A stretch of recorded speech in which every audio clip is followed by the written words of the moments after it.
Hi, my name's Jonathan Hicks. I'm back at the Dice Cup, and this evening I'm joined by Mark and John. And we've just finished playing Anachrony. Now this is a big, heavy worker placement game. If I just zoom out here, you can see there's a lot of stuff here. The theme is time travel. We're factions in a sort of futuristic dystopian society, and there's a giant meteorite that's about to strike this planet. I'm not sure, is this Earth? It's the capital. Okay, yeah, so this main board here is going to get struck by a meteorite. And before that happens, you have to try and acquire resources in various ways and cash them in for points. It is really a point salad. There's lots of different ways of getting points in this game. But in terms of how you take turns, you have these nice mechs and these little worker guys here. So typically, you'll stick one of your worker guys in one of your mechs. Instantly, you've got to power these up at the start of each turn, and then you get to take some of the worker placement spots out here. So you can go to the mine and just take these resources. You've got gold and titanium and things like this, or you could send him here and build buildings. There are lots of different buildings that become available through the game, and the interesting thing about the buildings when you put them on your playboard here is that your little guys can take these actions here without needing one of the big mechs. So he could go here, and in this case I would pay some resources and I get some powering up juice to power my mechs, which is great. So you can build various buildings. A lot of buildings will get you points, and they're themed in different ways by the different colours. One of these kind of buildings lets you travel through time, which we'll talk about in a moment. These spots here let you get more of these people that you need to drive the mechs around.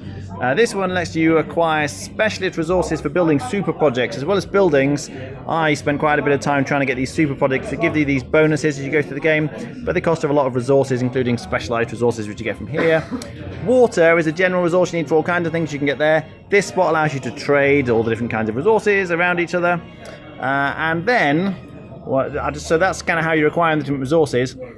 Some of the ways you're going to get points are through the super projects, which appear, as I said, but then there's also these spots here. This space over here lets you claim these spots. But with the super projects, let me just give you an example. If I grab one of these, they appear at certain spots in time. So we at this point here are on this space in time, and if you want to build this project or claim any of these cards, then you have to travel back in time. So the yellow buildings, like this yellow building here, lets me travel back into time up to 3 spaces. So I could go back to here, and then that would let me build a project or claim this card here. So where you are in time is quite important. The other important thing is, at the start of each round, you get to acquire resources from the future. So you have these little tokens, and I might decide, I want an extra mech this turn, and I want a nice purple resource. And then we sort of secretly bid, and then they get laid out in this area, so they get laid out here. And then you just immediately get that stuff, which is great. But then later on in the game, you want to go back in time to pay the resources back, as it were.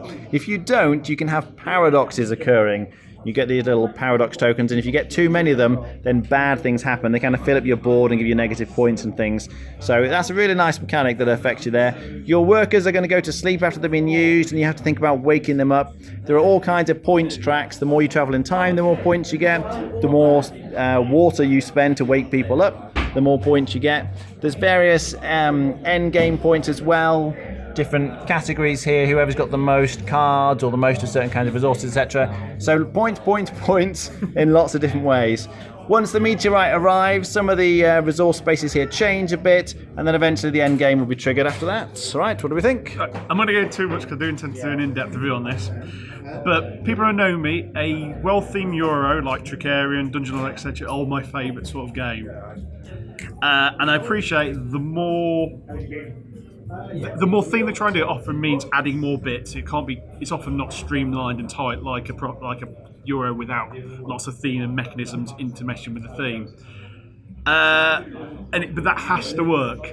And for me, this doesn't feel like I'm doing stuff through time. It just feels like a worker placement system with a loan system tacked on. So because that doesn't work, it's just to me quite a massive disappointment. Okay. John? Yeah, I think for one, streamlined this game is not. I think there were so many times, like Jonathan was, we were all just forgetting stuff. Like, there's no way to really keep track of stuff. Well, it's hard to keep track of everything that's going on. There's just so much. And I do like Euros and worker placements. For this, the mechanic of the sending stuff back in time to pay off later, unless apart from negative points, was I like the idea, but it was too restrictive. Like, you can only ever have one thing sent back, and like if you never pay it off, you can never send that back again. And I liked that you've got, you know, the two-tier worker placement system it calls it, but everything else, I think there's so much added on, so it was just too much and too long, and you didn't really feel like you were doing much or going anywhere, really. And so the game just ended. Okay. Fizzled out. Rating out of 10? Oh, for the production value as well, put it up to a 5, I guess. Okay. Mark? Yeah, I think I'd give it 6 if I'm being kind. All right. Now, contrary to these guys, I did actually really enjoy it. It felt thematic to me. It is a heavy Euro, and there's lots of filliness, certainly.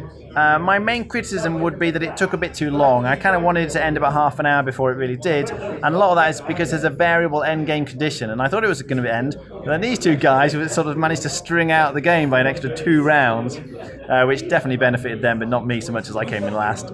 But I really enjoyed it. I think there's lots of clever mechanics here. The theme works for me. It makes sense. The iconography makes sense. Production is very high. If you're happy to cope with all the little bits, I think there's a really solid game here. Personally, I'd be on a 7.5. All right, thanks for watching. That was Anachrony.